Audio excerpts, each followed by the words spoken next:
அகிலம் நியூஸ் நேயர்களுக்கு வணக்கம். இன்றைய பிரதான செய்திகள். முதலில் தலைப்புச் செய்திகள். காலாவதியாகிய பல வருடங்கள் கிளிநொச்சி வைத்தியசாலையில் திடீர் தீ பரவல். யாழில் இன்றும் போராட்டம் முன்னெடுப்பு. சட்ட பரீட்சையில் காப்பி அடித்தாரா நாமல் ராஜபக்ச, சிஐடி விசாரணை. ரயில் கடவையில் விபத்து, புகையிரதத்துடன் மோதிய வேன். எரிந்து நாசமாகும் அபாயத்தில் எல்ல சுற்றுலா வலயம், மோசமாக பரவும் காட்டுத்தீ. யாழ் செம்மணியில் மனித புதைகுழி, தொடர்ந்து மீட்கப்படும் எலும்புக்கூடுகளால் அச்சம். தையட்டி துண்டு பிரசுர விவகாரம், கஜேந்திரகுமார் எம்பிக்கு நீதிமன்றம் பிறப்பித்த உத்தரவு. வாய்த்தர்க்கம் கைகலப்பாடத்தில் ஒருவர் மருத்துவமனையில் அனுமதி. லசந்த விக்ரமதுங்க கொலை வழக்கில் திடீர் திருப்பம். தொடர்பான விரிவான செய்திகள். கிளிநொச்சி மாவட்ட வைத்தியசாலையில் நேற்று திடீரென எக்ஸ்ரே பிரிவில் தீ பரவிய போது தீயினை கட்டுப்படுத்த வைத்தியசாலையில் பொருத்தப்பட்டுள்ள தீயணைப்பு கருவிகளை பயன்படுத்திய போதும் அவை இயங்கவில்லை. இதையடுத்து நெதர்லாந்து அரசின் நிதி உதவியில் வைத்தியசாலைக்கு அருகில் புதிதாக அமைக்கப்பட்டுள்ள விசேட பெண்கள் மருத்துவமனை கட்டடத்தில் பொருத்தப்பட்டிருந்த தீயணைப்பு கருவிகளை கொண்டு சென்று பயன்படுத்திய பின்னரே தீ கட்டுப்பாட்டுக்குள் கொண்டுவரப்பட்டுள்ளது. வைத்தியசாலையின் காலாவதியான கருவிகள் இயங்காத காரணத்தால் தீயை அணைக்கும் முயற்சிகள் தாமதமானவை தொடர்பில் மக்கள் அதிருப்தி தெரிவித்துள்ளனர். மிக முக்கியமான சேவை வழங்கும் நிறுவனமாக இயங்கி வரும் வைத்தியசாலையில் பொருத்தப்பட்டுள்ள அனைத்து தீயணைப்பு கருவிகளும் காலாவதியாகி பல வருடங்கள் ஆகிவிட்டன.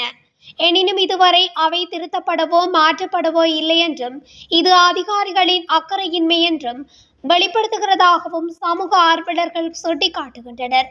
இந்நிலையில் புதிய கட்டடத்தில் தீயணைப்பு கருவிகள் இல்லாமல் போயிருந்தால் வைத்தியசாலையில் பரவிய தீயை அணைக்க வழியின்றி தீ மேலும் பரவி மோசமான சூழ்நிலை ஏற்படுத்தி இருக்கும் என்றும் பொதுமக்கள் அங்கலாய்க்கின்றனர்.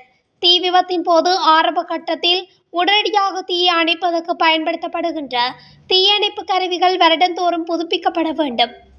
எனினும் காலாவதியாகி பல வருடங்களாகிவிட்ட இந்த கருவிகள் கவனிக்கப்படாமலே இருந்துள்ளதாகவும் இது தொடர்பில் பொறுப்புமிக்க தரப்பினர் சிந்தித்து உடனடியாக செயற்பட வேண்டும் எனவும் சமூக ஆர்வலர்கள் சுட்டிக்காட்டியுள்ளனர்.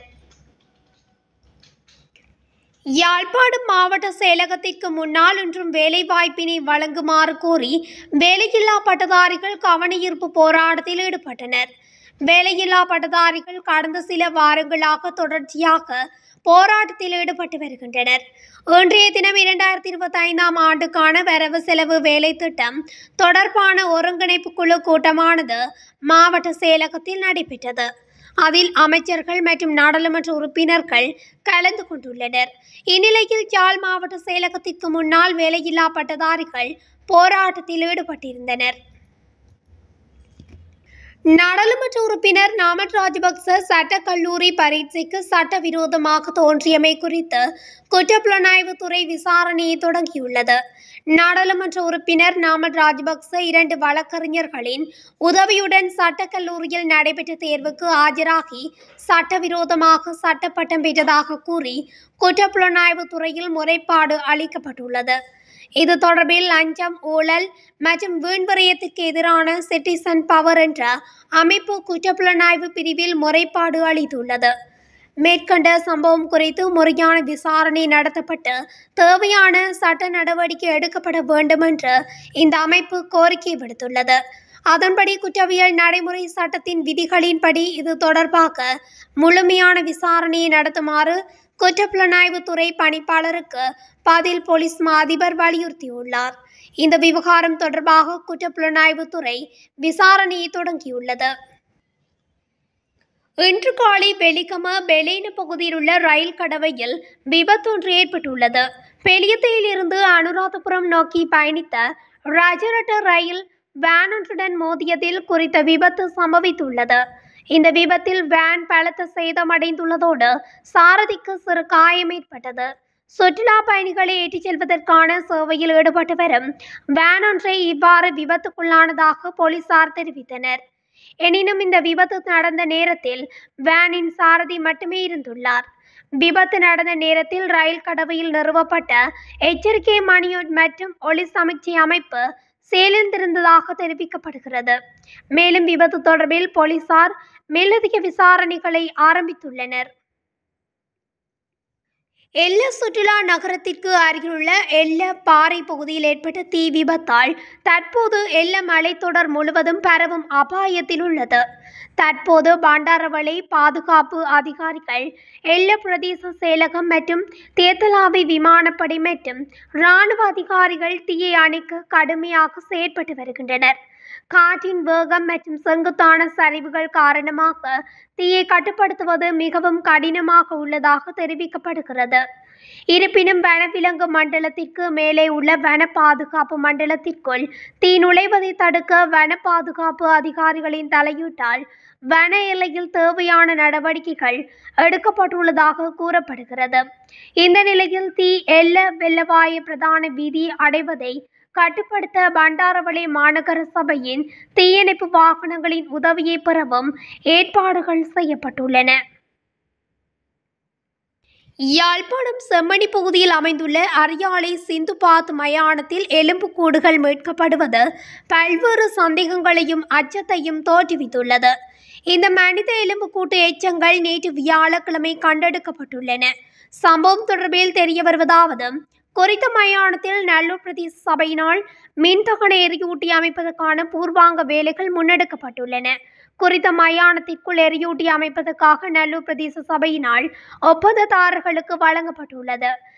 இதற்கமைய எரியூட்டி அமைப்பதற்காக கிடங்கு வெட்டிய போது மண்டையோடு உட்பட்ட மனித எச்சங்கள் அவதானிக்கப்பட்டுள்ளன. இதனையடுத்து ஒப்பந்ததாரர்களால் நல்லூர் பிரதேச சபைக்கு இந்த விடயம் தெரிவிக்கப்பட்டது. இதன் தொடர்ச்சியாக சம்பவ இடத்துக்கு வருகை தந்த பிரதேச சபை செயலாளர் உள்ளிட்ட தொழில்நுட்ப உத்தியோகத்தர்கள் இதனை பார்வையிட்டனர். இந்நிலையில் எலும்புக்கூடுகள் மனித எச்சங்களாக இருக்கலாம் அல்லது கிறிஸ்தவ மனித எச்சங்களாக இருக்கலாம் என சந்தேகித்த ஒப்பந்ததாரர்கள் தம்மால் தொடர்ந்தும் பணியாற்ற முடியாது என தெரிவித்திருந்தனர். இதனையடுத்து அந்த ஒப்பந்தத்தை இடைநிறுத்திய பிரதேச சபை செயலாளர் மயான அபிவிருத்தி சபையிடம் இது குறித்து தெரிவித்ததுடன் குறித்த ஒப்பந்தத்தின் தொடர் பணிகளை முன்னெடுக்குமாறு கேட்டுள்ளார். இந்த எலும்புக்கூடுகள் எப்படி எங்கிருந்து வந்தது என்பது தொடர்பில் பலரும் பல்வேறு சந்தேகங்களை எழுப்பி வருகின்றனர். தையிட்டியில் சட்டவிரோதமாக கட்டப்பட்ட விகாரையை இடிக்க மக்கள் ஒன்று சேர வேண்டும் என்று சமூக ஊடகங்களில் கஜேந்திரகுமார் பொன்னம்பலத்தின் பெயரை குறிப்பிட்டு பரப்பப்பட்ட துண்டு பிரசுரம் தொடர்பாக நீதிமன்றத்தில் முன்னிலையான நாடாளுமன்ற உறுப்பினர் கஜேந்திரகுமார் பொன்னம்பலத்துக்கு பிணை வழங்கப்பட்டுள்ளது. யாழ்ப்பாணம் தையிட்டி திச விகாரை இடித்து அகற்ற சமூக வலைதளங்களில் துண்டு பிரசுரத்தை பரப்பினர் என்ற குற்றச்சாட்டில் நாடாளுமன்ற உறுப்பினர் கஜேந்திரகுமார் பொன்னம்பலத்துக்கு மெல்லாகம் நீதவான் நீதிமன்றத்தினால் அழைப்பு கட்டளை விடுக்கப்பட்டிருந்தது. இந்நிலையில் இன்றைய தினம் மெல்லாகம் நீதவான் நீதிமன்றத்தில் முன்னிலையான நாடாளுமன்ற உறுப்பினரை 1 லட்சம் ரூபாய் சொந்த பணியில் விடுவித்த நீதவான் வழக்கை ஜூன் 26ஆம் தேதிக்கு ஒத்திவைத்துள்ளார். அத்துடன் நாடாளுமன்ற உறுப்பினர் கஜேந்திரகுமார் பொன்னம்பலம் சார்பில் சட்டத்தரணி மகிந்த நீதிமன்றத்தில் முன்னிலையாகியுள்ளார். மேலும் குறித்த துண்டு பிரசுரம் சமூக வலைதளங்களில் பரப்பப்பட்ட நிலையில் அது போலியானது என தெரிவித்து ஊடக சந்திப்பில் கஜேந்திரகுமார் பொன்னம்பலம் தெளிவுபடுத்தியதுடன் தனது சமூக வலைதளத்திலும் போலி செய்தி என குறிப்பிட்டுள்ளார். இதேவேளை தையிட்டியில் சட்டவிரோதமாக கட்டப்பட்ட விகாரையை இடிக்க மக்கள் ஒன்று சேர வேண்டும் என்று சமூக ஊடகங்களில் கஜேந்திரகுமார் பொன்னம்பலத்தின் பெயரை குறிப்பிட்டு பரப்பப்பட்ட துண்டு பிரசுரம் தொடர்பாகவும் பலாலி காவல்துறையினர் கஜேந்திரகுமார் பொன்னம்பலம் மீது குற்றம் சாட்டி வழக்கு பதிவு செய்திருந்தமை குறிப்பிடத்தக்கது. முல்லைத்தீவு முள்ளியவளை முறிப்பு பகுதியில் இடம்பெற்ற கைகலப்பில் ஒருவர் படுகாயமடைந்து வைத்தியசாலையில் அனுமதிக்கப்பட்ட சம்பவம் நேற்று இரவு 10 மணியளவில் இடம்பெற்றுள்ளது. சம்பவத்தில் 36 வயது மதிக்கத்தக்க முறிப்பு பகுதியில் வசிக்கும் நபரே படுகாயமடைந்துள்ளார். முறிப்பு பகுதியில் ஒரு குழுவினர் இணைந்து ஒருவருடன் வாய் தர்க்கத்தில் ஈடுபட்டுள்ளனர். பின்னர் வாய் தர்க்கம் கைகலப்பாக மாறியதில் இரும்பு கம்பியால் தாக்கப்பட்டு ஒருவர் படுகாயமடைந்துள்ளார். காயமடைந்த நபர் சிகிச்சைக்காக முல்லைத்தீவு மாஞ்சோலை வைத்தியசாலையில் அனுமதிக்கப்பட்டு மேலதிக சிகிச்சைக்காக யாழ்ப்பாணம் போதனா வைத்தியசாலைக்கு மாற்றப்பட்டுள்ளார். மேலும் சம்பவம் தொடர்பிலான மேலதிக விசாரணைகளை முள்ளியவளை போலீசார் மேற்கொண்டு வருகின்றனர்.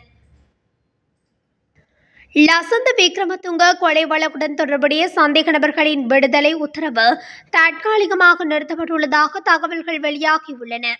மூத்த ஊடகவியலாளர் லசந்த விக்ரமதுங்க கொலை வழக்கில் 3 சந்தேக நபர்களை விடுவிக்க வழங்கப்பட்ட உத்தரவு தற்காலிகமாக நிறுத்தப்பட்டுள்ளதாகவும் சட்டமா அதிபர் கல்கிசே நீதவான் நீதிமன்றத்துக்கு எழுத்து மூலம் அறிவித்துள்ளார். மூத்த ஊடகவியலாளர் லசந்த விக்ரமதுங்க கொலை வழக்கில் சாட்சியங்களை மறைத்ததாகவும் சாட்சிகளை செல்வாக்கு செலுத்தியதாகவும் குற்றம் சாட்டப்பட்ட 3 சந்தேக நபர்களை வழக்கிலிருந்து விடுவிக்க முடியும் என்று சட்டமா அதிபர் சமீபத்தில் குற்றப்புலனாய்வு திணைக்களத்துக்கு அறிவித்திருந்தமை குறிப்பிடத்தக்கது. அவர்களை விடுதலை செய்ய வேண்டிய உத்தரவு சட்டமா அதிபர் திணைக்களத்தால் வழங்கப்பட்டதை தொடர்ந்து இந்த வழக்கு தொடர்பில் அதிகளவான எதிர்ப்பும் பாராளுமன்றத்தில் பிரதமர் லசந்த விக்ரமதுங்கவிற்கு நீதி வழங்கப்படும் என்ற உறுதிப்பாட்டையும் வழங்க வேண்டிய சூழ்நிலைகள் உருவாக்கப்பட்டிருந்தன. இத்துடன் அகிலம் நியூஸின் இன்றைய பிரதான செய்திகள் நிறைவடைகின்றன. தொடர்ச்சியாக செய்திகளை அறிந்து கொள்ள அகிலம் நியூஸ் ஊடகத்துடன் இணைந்திருங்கள். நன்றி, வணக்கம்.